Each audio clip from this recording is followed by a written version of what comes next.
Hi, I'm Alice, founder of the Aureus Group. And today I want to take us back in time to a very exciting topic.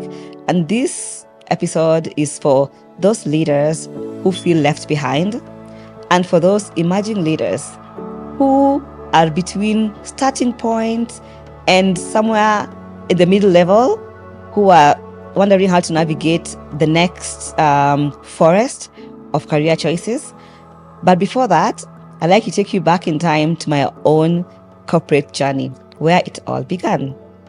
So the year is 2010 or thereabouts. I don't want you to guess my age. And I'm staring at a pool of a very competitive interview process at one of the most prestigious corporate entities in the world, actually. At the time, I remember there were about 7,000 applicants from East Africa. And it was actually a tedious process, as most of you have also gone through and in other FMCGs and other big corporates. The place I worked, it's not easy to enter. It's not, and by design. I mean, they aim for the best of the best, and of course, hard work has to go through the whole process. And I remember getting in at the top 7, which I was excited about. And again, once I got in, it hit me. I'm at the bottom once again. So I'm starting from scratch again, But there's a lot of things that happened, very positive things that happened at my beginning, right? And I'd like to share some of those tidbits with you today, either to encourage you to keep pushing on or to enlighten you on some of the things that you might not be doing correctly to navigate the big, wild corporate space. We call it the concrete jungle. It's like New York, right? And so I remember the induction. And I remember at the reception, we were about 8 of us from East Africa. And the HR lady, lovely lady, by the way, I'm in touch with her to date, lovely lady. And she comes and gives us a speech welcoming us into the business. And you're feeling so small. You're finding all these big corporate leaders coming to talk to you. But there's one thing that she said on that day that I can never forget today. And I think I used that statement so many times in various setups, especially with younger leaders and younger managers. And she said, this journey is about separating yourself from the pack. She said, this is not high school anymore. This is not even college. This is not where you come to cram things and replicate or copy paste. This is the place where you come to apply yourself, apply your intelligence, apply your knowledge, apply your little skill sets and grow it. But she said something even more important. She said, this is the place where you decide who you want to be. And indeed, because it was a very big corporate, literally in 25 markets in the world, she said, literally, the world is your oyster right now. And she said, all you need to do is put your best foot forward from day one. I took that statement so seriously.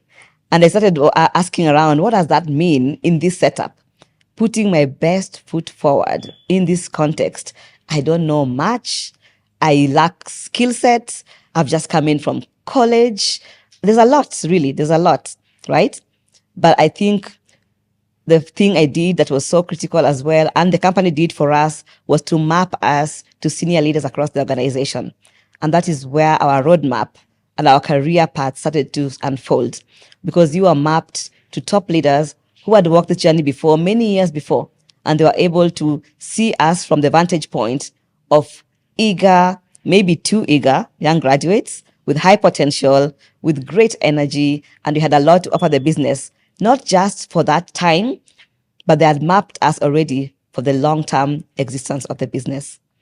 And that really gave me a lot of hope, because I realized that they are not grooming us just to deliver the 1-year results or 2-year results in the next 2 years within corporate, but they were grooming us for the next 10, 20 years.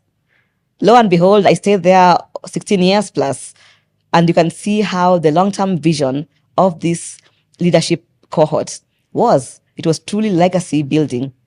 And for me, the topic around don't despise humble beginnings is really around that, because humble beginnings teach you a lot. That is the place where you learn the fundamentals. You learn the basics. You learn ethics. All my life's work ethics came from my beginnings within corporate. How to think, not just think, but think critically. How to live with people. Forget college. In college, you're all there because you've been sent there by either your parents or guardians. So you kind of have to be there. But the workplace, especially the corporate place, you chose to be there. You probably fought to be there. And there's something around, now that you are there, now what? And that's the part where many people miss. When the chance comes for them to get through that door, they now downplay the role they have to play. And that is where despising humble beginnings starts. So if you don't take that carefully, seriously, you find that you miss the opportunity to learn the basics that will catapult you to the next level. So for me, it was really interesting because my first assignment was actually very weird. We were actually, so we reached the headquarters, which is in Nairobi, but we were deployed to cities and towns outside Nairobi, like literally in the bushes. And the idea here was to really throw us into the real world with the sales organization to learn the real market, the real product. What are we really selling? How does it move through the market? Who is the consumer? Right? So imagine coming in for safety, but then you're thrown back again into different environments. But that for me was really nourishing for me. I got to meet the teams that make things happen on the ground, the commercial engine for this organization. I got to meet the people who distribute the product. But more importantly, I got to meet the customers, sit with them in the place where they session with the product and understand who they are. And then it hits you that is the reason why the company exists. It is for that person sitting across the table from you, sessioning with that product at that time. That's where the rubber meets the road, right? And so when we came back into the office and deployed to our different functions, then you are doing things with purpose now. You're not just moving around, pushing papers, getting tasks. You're just not doing tasks for tasks' sake. You are connecting to the deeper purpose of the organization.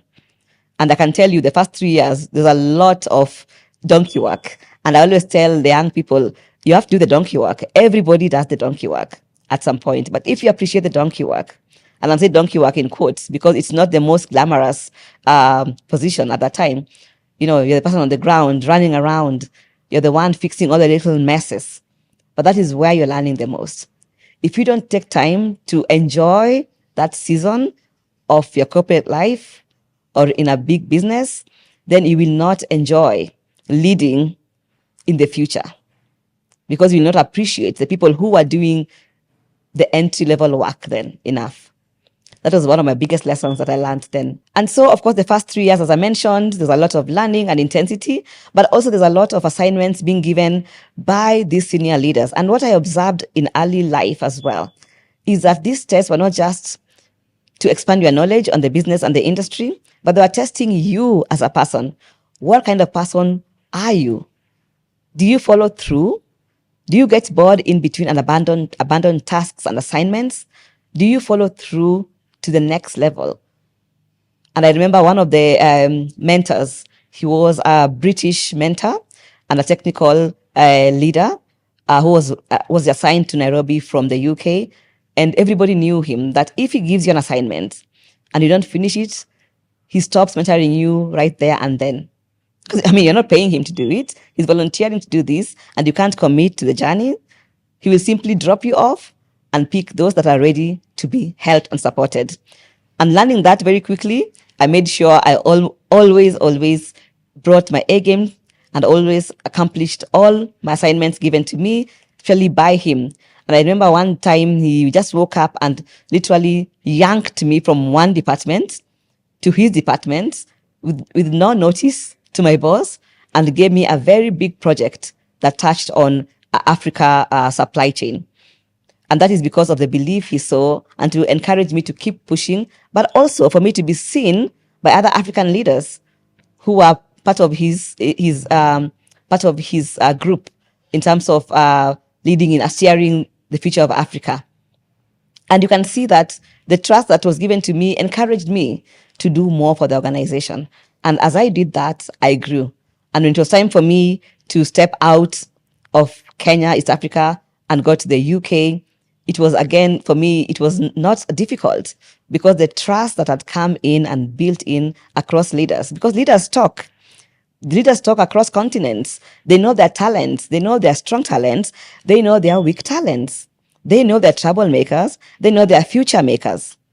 And that's when I say don't despise humble beginning. It's really about deciding if you are going to be that future maker or the troublemaker. And when I say troublemaker, I'm talking about those who choose to do the bare minimum and not to align themselves to the company strategy and not apply themselves and do the hard work required to deliver business results. It's not hard to spot those people. It's also not hard to spot the people who are hardworking and aligned to the business's strategy for the long term. And so for me, getting into the UK as well, as you can see, gets me from point A to B. I spoke about elevation. Without giving my best in the previous years in the early assignments, there's no way I will have been standing at a world stage giving talks to the corporate CEO at a global stage. There's just no way. There's just no way.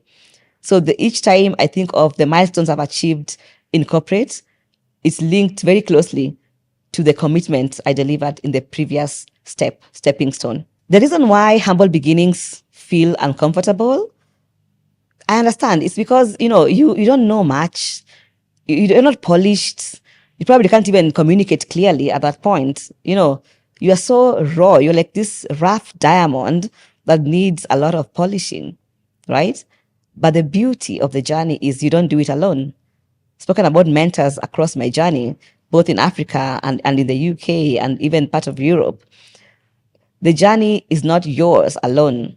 The reason why we have leaders who have gone ahead is to pave the way for the next generation. So I always tell the next generation, then be counted, be ready, be the soil where the seed will be planted. Be that person, raise your hand, right? Is it comfortable? No, it's very scary. Like I said, corporate is a big, scary monster. It's scary for everyone. But the idea is to have that self-courage and to lean onto those people who are already available, willing and ready. And most leaders are always very willing and ready to set aside time for you. I always remind people that if you show the initiative to be supported, most leaders are willing to share their knowledge. They have a lot to offer. But it is the emerging leaders that sometimes shy off. They feel like they're taking too much time from those people. But actually, it's the reverse. They are so willing and ready to impart knowledge because that's just the cycle of life. The old want to leave legacy to the young. So if you're a young person watching this, I'd encourage you to step out of that fear of, you're intruding or you're disturbing your senior leaders and literally knock on those doors because they're already open anyway. You just didn't know they're already open for you because you thought there was somebody else, someone with more skill set, somebody who can speak better than you. But that's not true. The only difference is in what you want to achieve for yourself in the future. The rest is noise. So as I work towards the end of this episode, I just want to remind you the beauty of humble beginnings. There are things that other experiences will not teach you and things to do with process before prestige. You really appreciate where success comes from. And there's the element around discipline before delegation. Because when you're delegating, you are trusting someone else to deliver. But if you don't know what discipline looks like, how will you identify that in someone else, right? And of course, having substance before you can scale up. The idea of being someone of substance is so critical in the corporate world. In fact, leaders judge employees in terms of substance. What are they offering? Are they offering much? They weigh. There's a weighing scale for substance. So you need to decide what substance you bring to the table so that the organization can also invest back in you in equal measure, grow you, and sustain you for the longevity of the business and also your career path as well. And also remember, there's also beauty in humble beginnings because at that stage, remember, you're building in silence. You're building in silence. And in reality, nobody is really going there to scrutinize you. You're building in silence. You're building in privacy. You're using your systems. you're using your coaches, you're making the mistakes and you're learning from them quietly, and that's the beauty of it all. So never shy off from going through the process, because once you're done with that process, you emerge as a much stronger leader, or emerging, or an established one. But also you gain your own confidence in society and in the world that will take you places that you never imagined at the very beginning. So thank you so much for staying tuned to this episode today. And I hope as many young leaders as possible are able to relate to this, and also drop me any comments and ask any questions. We are always open here to guide you on career navigation, but also on topics that relate the day-to-day living within the big, wild corporate space. So thank you for tuning in to the episode today. I hope you learned a thing or two. And to the young corporate person watching behind the scenes, know that the future is built for people like you. Seize it, be confident, and follow our journey, the Aureus Group. Subscribe, leave comments, and also share with your community.